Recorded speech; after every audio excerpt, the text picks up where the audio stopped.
The Queen's apparently cracking down on Harry and Meghan using the royal handle in their marketing. The Duke and Duchess of Sussex have already announced they're retiring from official royal duties, won't use their HRH titles and plan to become financially independent, splitting their time between North America and the UK from March this year. But the pair have apparently hit a snag, having already launched their brand Sussex Royal on social media platforms and also in applying for trademarks. Now the Queen's reportedly vetoed their use of the word royal because, as Royal Correspondent Victoria Arbiter explains, the cap no longer fits. Since Harry and Meghan dropped their bombshell announcement that they were planning to step down, everything to do with their transition into their new normal has been an ongoing issue. There have been a lot of discussions behind the scenes, and really the major sticking point that was left to resolve was whether or not they were going to be able to use Sussex Royal as their branding moving forward. Now, obviously, Harry and Meghan were under the assumption that they would. They've got their Instagram is under that with a staggering number of followers. They launched their website, Sussex Royal. They went to the trouble of trademarking Sussex Royal. And so they've obviously put a lot of work into the branding of Sussex Royal. It has transpired now. It has not been confirmed by Buckingham Palace, just to make sure that's out there. But the Daily Mail is reporting that the Queen, and they're using rather inflammatory language, but they are saying that the Queen has decided to ban Harry and Meghan from using a Sussex Royal. But I do want to put that into context because the Queen is not a big bad meanie. She's not being petty. She's not banning Harry and Meghan, but rather the Queen is bound by the rules of the land. And at the end of the day, her job, her number one job, is to protect the institution of monarchy. And so really it is removing the word royal. Now, some might say, oh, it's just one word. What kind of problems can that possibly cause? Well, Harry and Meghan are no longer working members of the royal family.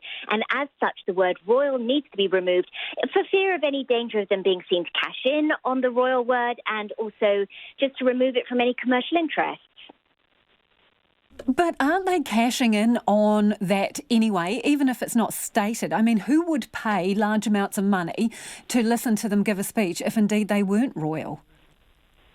Well, this is the thing. I think in terms of their financial standing, I mean, they promised to make huge amounts of money just simply because they're Harry and Meghan, probably the most popular royal couple, and because of their unprecedented departure from the royal family. So, yes, they do stand to make a lot of money. They are planning to launch a non-profit charitable organisation, but they can do so on their own terms as civilians, which they essentially are now. But they can't be seen to be doing that with the word royal.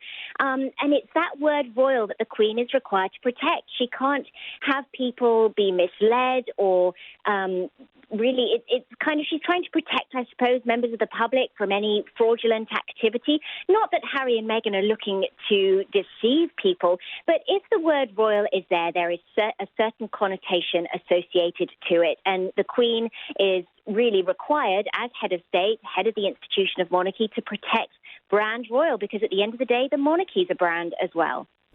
It's interesting, isn't it? Because they're going to spend half of their time in North America. So is there any suggestion, well, that they can get away with this in America? They'll have to, because, of course, whatever they do is going to be reported upon. And certainly for the time being, Harry and Meghan are going to continue to be funded privately by Prince Charles. And I would suspect they're not going to want to do anything to jeopardize that funding, certainly until they're making their proper own money, which they have vowed to do. Also, it's interesting that we're sort of all believing still that they're planning to just spend half of their time in North America. But I think with every new detail that comes to light, it's looking ever more apparent that Harry and Meghan are planning to spend the majority of their time in North America. Just having learnt recently that members of their staff have been let go or absorbed into the royal household in other areas, that indicates they don't need a staff in the UK anymore, which also sort of points to the fact that they're not planning to spend much time in the UK.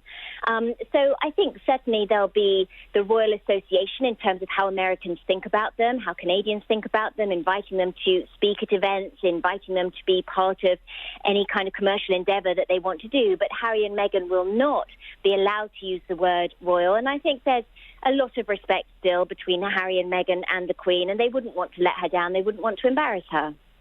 So they did Harry gave a speech at a private function. Is there any indication how much he or they are being paid for those kind of appearances? Well, so many numbers were thrown around. There was everything from $500,000 right up to $1 million. There's been no confirmation at all. Some have suggested the couple weren't paid at all. They are technically still senior working members of the royal family until the spring. So there's been no confirmation either way. But I think that event really, as far as Harry and Meghan were concerned, they, I think, wanted to really sort of meet those people and be around those people because they have a foundation to launch. They have an income to earn. And Americans are well known for having deep pockets, for being very interested in philanthropic endeavours, particularly with people that should be seen and they should be seen with. So I think really by getting into that room with that kind of financial movers and shakers, they were just really trying to get word out there about their charitable organisation because they're going to need to raise a lot of money, and the people that are going to contribute money to their organisation are going to be the types of people that were at that event. So whether or not they were paid, I think for Harry and Meghan will be neither here nor there. It was about the contacts being made. So you say the Queen is not the meanie in all of this. Will she be wringing her hands because she's No. dealing with this now, right? And she's got a couple of other family divorces on the horizon and a royal wedding that seems to be marred by, what Prince Andrew's up to. So, man, is this another horrible year for her?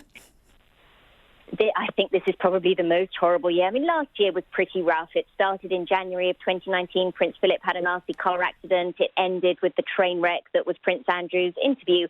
We are only, 7-8 weeks into this year. Zara Tindall has been banned from driving. She was speeding. We've had the Harry and Meghan departure. We've had allegations that Prince Andrew is not cooperating with the FBI. We've now got 2 royal family member couple divorces on the horizon.